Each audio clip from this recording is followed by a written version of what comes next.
My bad, my bad. Alright, we dark. It's dark right now. Let's put this on. Alright, guys, hold up.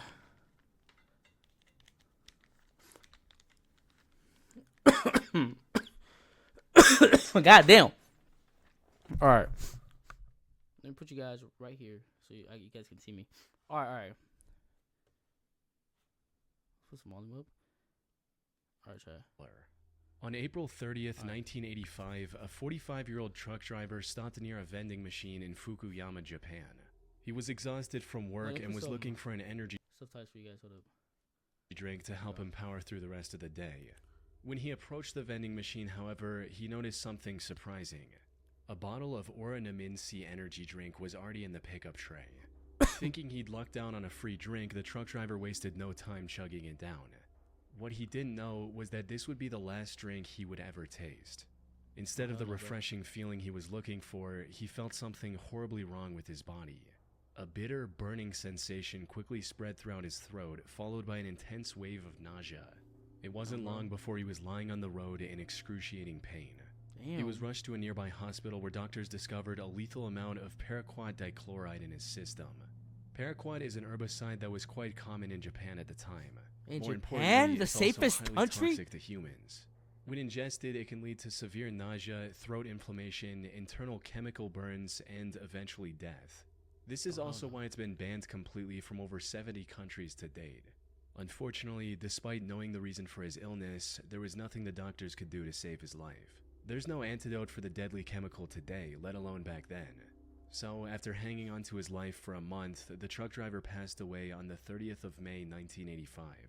At first, investigators assumed that given the nature of his work, he might have accidentally encountered the toxic substance while on duty.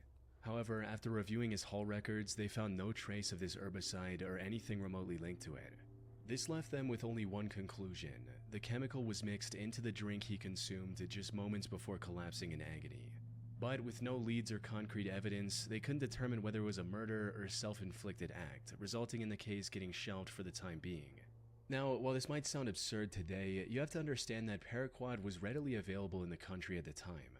You didn't need any prescription or identification to purchase the chemical, leading to over 1,400 people using it as the poison of their choice in 1984 alone. In other words, the possibility of it being self-inflicted was just as high. However, just as the investigators were about to give up on this case completely, they received tragic news. Another person had fallen victim to the same poison. Can you imagine after someone like consuming poisoning your drink, bro? That's crazy. That's crazy, bro. On a vending machine, bro. On the 5th of September. Then another 6 days later, and one more 2 weeks after that. By this point, it was clear that someone was deliberately poisoning vending machine drinks across Japan. This was the work of a deranged serial killer. Unfortunately, this supposed killer was also and these are the people who didn't even get caught. He didn't leave any fingerprints or DNA evidence. This is serious killers who haven't even been caught. That's on the drinks he tampered with, and only targeted vending machines with no CCTV cameras nearby. As for why his victims willingly drank the unknowingly poisoned drinks he left behind, that had to do with the buy one get one free promotion Oranaminsi was running around the time to entice younger consumers. However, since some people only wanted the one drink, they often left the second free drink near the vending machine as a gift for the next person. This was common enough that people didn't find the laced drinks suspicious and drank them without a second thought. I want to go to Japan too. This method was terribly effective. By the end of the year, this mysterious vending machine killer had claimed the lives of 12 victims and had severely injured 35 more. But as I mentioned earlier, this killer was a master of hiding his tracks. He operated all across Western and Central Japan, as well as Tokyo, making it near impossible for investigators to pinpoint his location. The lack of evidence also made it difficult to figure out his motive. Some speculated that he was doing all this to extort money from Otsuka Pharmaceutical, the company that made Oranaminsi. This is because in 1984, a group called the Mystery Men with 21 Faces threatened to poison food products unless the companies paid them money. That's crazy, though. So some believed that the vending machine killer was a copycat and wanted something similar. However, this theory didn't last very long because Otsuka Pharmaceutical didn't receive any demands or extortion letters from the perpetrator. Additionally, the killer also began using other drinks, like the drink Real Gold and even Coca-Cola. Not the Coca-Cola! A Tokyo professor of criminal sociology proposed a more disturbing theory regarding the killer's motives. He stated, It is not uncommon for Japanese who live under tremendous pressure, both on the job and in overcrowded communities, to let out their frustrations by hurting someone else. The person responsible may even wait around to see who buys the poisoned drink. He or she That's may the find cold this as a Coke. kind of exhilarating release from the tensions of That's life in crazy. Japan. But even if this was the truth, it still didn't bring investigators any closer to catching the suspect. Left with no other options, the authorities turned to the public and launched a nationwide campaign on Crazy the thing is 27th that of this guy September. hasn't They even been placed caught. signs and distributed leaflets telling people to avoid suspicious free drinks and to properly inspect the cap seals on their beverages before consumption. They also instructed vending machine owners to investigate their stock for any anomalies and told chemical shops to monitor their customers more closely. It's unclear how effective this campaign was, as the number of victims kept increasing. Oh no, but this is like in even after '85, its right? launch. 1985. But then something unexpected happened. On the 17th of November, the he's murder old. spree stopped completely after the death of a 17-year-old girl. She was the only female to have died from the poisoning. It's possible that the person who committed these atrocities had a moral code against harming women, though that's nothing more than a baseless speculation. Due to the complete lack of evidence, the vending machine killer was never identified, cementing this case as one of the most chilling, unsolved mysteries in Japanese history. Can you guys see the video though? Pretty good. Little Rock serial stabber. On April 11, About to 2021, save the it. Little Rock Police Department received a It's to distress save it. call from South Pulaski Street regarding a potential homicide. When they arrived at the scene, they found a middle-aged woman lying on the street with stab wounds all over her body. Ooh. This woman turned out to be 41-year-old Deborah Walker. She was homeless at the time and was living on the streets when this incident happened. She was quickly taken to the hospital where medical staff RIP, man. discovered that she had been stabbed at least 15 times. 15 times. Despite lying on the bro. street, bleeding for what may have been hours, she miraculously survived and managed to regain consciousness the same day. Investigators also visited her in the hospital to gather any information she could provide about her attacker. Unfortunately, she was attacked somewhere between 1 and 4 a.m. It was still dark outside, and all that she saw was that her attacker was a tall, African-American male with a slender build. Now, in most other similar cases, such limited information would hardly be enough to generate any leads. Well. But in this instance, the description Deborah provided left the investigators in disbelief. That's because her attacker's profile closely matched the perpetrator of another incident that took place about 8 months earlier in the surrounding area. That's The crazy. victim what- of that incident was 64-year-old Larry Eugene McChristian. Yeah, He was bro. living in Little Rock with his daughter Sarah, who was on probation at the time. On the 20th of August 2020, he had a medical emergency and was taken to the hospital in an ambulance. He was discharged from the hospital the next morning. However, when the hospital staff tried to contact Sarah so she could pick him up, she wasn't answering her phone. So they gave Larry the information about a nearby homeless shelter and a bus token to get there. Later that day, Sarah came to the hospital looking for her father, only to learn that he'd been discharged hours ago. She then reached out to the homeless facility Larry was told about, but they didn't know anything about his whereabouts either. The only option she had was to file a missing persons report and wait for the police to find Larry. 2 days later, on the 24th of August, Sarah received the call she was waiting for. Tragically, it wasn't the news she had hoped for. According to the official report, the Little Rock Police Department found Larry's body on South Gaines Street at around 2 a.m. They identified him by the hospital discharge papers he had on him. More importantly, he had multiple That's crazy, stab bro. wounds on his body and was unfortunately already dead by the Picking time the up police for reals, arrived. bro. His death was declared a homicide, and the investigators began looking for clues almost immediately. This proved quite impossible this at world- first, the world is since scary, there were bro. no Dead ass. witnesses, and there wasn't anything that could be used as They didn't do evidence at the crime anything. scene. However, after inspecting the surrounding houses, they had a major breakthrough. The CCTV camera outside a nearby house had captured the suspect walking down the street when suddenly he spots Larry and begins walking towards him. After committing the crime, he tries leaving the area, only to stop, go back, and stab Larry one last time before fleeing. Bro, come on. As He went mentioned back earlier, to even. this man matched the profile Deborah gave to the police, leading investigators to believe she was attacked by the same person. While looking into older cases, they also connected the same killer to another murder that happened in the area on September 23rd, He 2020. just randomly goes out. The victim of this Bro, I'm incident telling was you, it's 62-year-old Jeff crazy out Welch, here. another homeless man who was living in an abandoned home. And he, on bro, the he's doing it to the homeless. That's just kind Morning of of that that's day, wild, bro. Jeff's friend found him on the porch of his house with a stab wound on his neck. By this point, the investigators knew they were dealing with a deranged serial killer. However, just as they uncovered the connection between the three attacks, another tragedy unfolded. On April 12, 2023, a day after the attack on Deborah Walker, another one of his victims was found on the Wright Avenue overpass. The only thing in common with these 4 attacks was that they all involved homeless individuals, all and they all homeless, bro. happened between 1 and 4 a.m. There seemed to be no clear pattern on how the perpetrator selected his targets. This left the Little Rock community terrified to leave their homes, fearing they might become the next victim of the serial killer on the loose. After realizing the potential danger of the situation, where is Little Rock LRPD at? began spreading awareness about the man who is now being referred to as the Little Rock Slasher. That's They crazy. also turned to the public to ask for any That's information they wild. could provide on the matter, and even Bro, that's announced crazy, a man. $20,000 reward. We also need your help. If you have 20,000! suspicions or have surveillance cameras on your homes or businesses in this area, At this point, I'll go. please contact I'll find us him. at 501. Unfortunately, despite having CCTV footage of the suspect, the Little Rock Slasher was never caught. The I know, case for remains real, a mystery to this 20K? day. 20K? I would. Or I'll go. at least that's I'll what the find him right official now, bro. reports say. While researching this case, I came across an Arkansas-based blog called the Snarky Media Report. The authors of this blog did their own investigation into the slasher case, and what they found was shocking to say the least. Put simply, they Chick claim from to have found Gatorade? the true identity of the killer after talking to multiple locals and Deborah, who, according to their blog, already knew the identity of her attacker. They also uncovered many details about this supposed killer, including his criminal record, which reveals that he has already served 2 prison terms in Arkansas for felony convictions of domestic violence. Also, his history with drug abuse and how it made him very agitated and violent. The authors of this blog also claim to have contacted the alleged killer's previous landlord, who gave them this image of the perpetrator. Which begs the question, if they know so much about the slasher, including his legal name, why didn't they give this info to the police? That's where the case goes from creepy to bizarre, since, according to them, they've already given everything they had to the relevant authorities. Despite this, the Little Rock police didn't make any progression in catching the serial killer.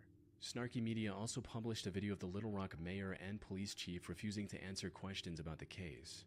This seems to hint at something incredibly shady going on behind the scenes. That said, there's no way for me to confirm if the authors of the Snarky Media blog are telling the truth. For all we know, their whole investigation is made up, and this is just some random guy who has nothing to do with the 4 attacks, and it's all a ploy to make the Little Rock Police Department look bad. Most of the information they've gathered seems to check out with what's released publicly by the authorities. The only discrepancy in their investigation is the age of the suspect. Officials believe the slasher to be young, possibly in his 20s, but the authors of this blog state that the person they found was 46 years old. 46. Bro. Unfortunately, this is where the leads end. Whether Snarky Media is telling the truth or not remains uncertain. What is certain, however, is that the case remains unsolved to this day. The Little Rock Slasher is likely still out there and Man, can these people continue got his away with murder it, too, it's spree crazy. at any moment. Code. Thanks to Trade Coffee for sponsoring this video. Jeez, I never considered myself much of a coffee person, but skip recently this, I want to get the local My bad, sent me bro, that. but Though honestly, I Hey, didn't he's even trying to know get his to look bag, for bro. I this. appreciate that, bro. That's with coffee like without Hey, it. don't use the chat, bro. This week, I almost subscribed to 1997, Wait. 21-year-old. There you go. Smiley face. On February Killer. 17, 1997, 21-year-old Patrick McNeil went out with his friends. He spent the evening out drinking with his friends in the Dapper Dog Bar in Manhattan. During this time, he likely drank more than he could handle, resulting in him throwing up in the bar's bathroom before leaving in a highly unstable and disoriented state. Patrick was then seen turning left onto 90th Street, heading in the direction of the East River. This was the last time anyone would see Patrick alive. Damn. Following this R.I.P., night man. out, Patrick vanished into thin air. Despite extensive efforts, authorities found no leads or clues to his whereabouts. That is until April 7, 1997, when Patrick's lifeless body was found in the East River 50 days after his disappearance. Duty Sergeant of the NYPD's Special Investigation Division, Kevin Gannon, was called to the scene to assist with the body's recovery and examination. Kevin had been a seasoned detective for years, and by this point there was little that could surprise him. However, the circumstances surrounding Patrick's death disturbed him to his core. The more he looked into it, the more strange the situation became. For instance, Kevin noted that Patrick's body wasn't decomposed enough to have been floating in the river for a week, let alone the past 50 days. He also found burn marks on Patrick's body, hinting at the Damn. possibility of him being restrained prior to his death. Kevin knew that something wasn't right. Unfortunately, due to the complete lack of evidence pointing to the contrary, Patrick's death was ruled as an accident. Kevin kept thinking over this feeling for the next year before coming across a case that reinforced his suspicions even further. On February 13, 1998, another body was found in the same stretch of water. This body was later identified as 22-year-old Lawrence R. Andrews, who had gone missing on New Year's Eve after celebrating the event with his friends in Times Square. Shit. After getting on the case, it didn't take long for Kevin to notice eerie similarities between the two cases, as both bodies were found within yards of each other. Both of them were also young Caucasian males and were on track to have successful careers. They both disappeared in one of the most crowded cities in the world without any trace as well. Most importantly, Kevin also found similar oddities in both cases, where the bodies were a lot less decomposed than they should have been, and there were burn marks indicating possible restraints before their death. Lawrence's case prompted Kevin to look for other similar cases across the U.S. He enlisted the help of fellow detective Anthony Duarte and a criminal justice professor, Dr. Lee Gilbertson. Together, they began investigating these cases, and soon a chilling pattern began to emerge. Ooh. In total, they found 45 different instances of young men dying under shockingly similar circumstances as Patrick and Lawrence. Most of them went out for a night of drinking, became more intoxicated than usual, disappeared shortly after, and were later found dead in some body of water. Almost all of them were also Caucasian and on track to have a high-paying career like engineering after college. Most disturbingly, however, they also found graffiti of smiley faces near the bodies of at least a dozen different victims. This led to the three investigators creating the smiley face murder theory. According to this theory, these 45 and possibly many other deaths from the 1990s to 2010s weren't accidents What you in the say, slightest. Phantom? Instead, they were murders committed by a single deranged person or an organized group of serial killers. This is the only logical explanation they could find to justify the many oddities and similarities in these incidents. That said, while this theory makes complete sense to some people, others aren't convinced one bit. Criminal profiler Pat Brown, for instance, called this theory ludicrous. She believes that the idea of connecting smiley faces, one of the most common graffiti symbols, with murders is just absurd, stating, "It's not an unusual symbol. If you look in any area 5 miles square, I bet you could find a smiley face." The FBI also completely denied this theory in a statement, reading, "The FBI has reviewed the information about the victims provided by two retired police detectives who have dubbed these incidents the smiley face murders and interviewed an individual who provided information to the detectives. You never got To caught. date, we have not developed any evidence to support links between these tragic deaths or any evidence substantiating the theory that these deaths are the work of a serial killer or killers. The vast majority of these instances appear to be alcohol-related drownings." However, despite these setbacks, the three men have stuck with their theory. They're still working on finding evidence to back their observations. That said, if their hunch is correct, it would mean one of the most wicked serial killers in American history is still at large today. Yeah, but that wasn't like what, 1988, 97? I-70 killer. So he's like what? Robin Fuldauer was a 26-year-old Indiana University graduate who was working at an Indianapolis Payless shoe store near I-70 in 1992. The 8th of April was supposed to be her day off. I think. However, Wait, serial killer? I think basically you plan. I don't know, bro. She was getting ready to relax at home. The think employee who was supposed to man the counter called in sick. Left with no other options, her manager called Robin and told her to cover the shift instead. Robin wasn't very happy about this emergency shift change, but she reluctantly agreed, arriving at the store at 10 a.m. and starting her shift as usual. Unfortunately, her day was about to get a whole lot worse. Everything seemed normal until 2 p.m. when the manager called the store for a routine check. To her surprise, Robin wasn't picking up the phone. She kept trying for a few minutes before giving up and calling the Speedway gas station neighboring the shoe store. One of the gas station employees, a friend of Robin's, went to the Payless store to see if she was doing okay.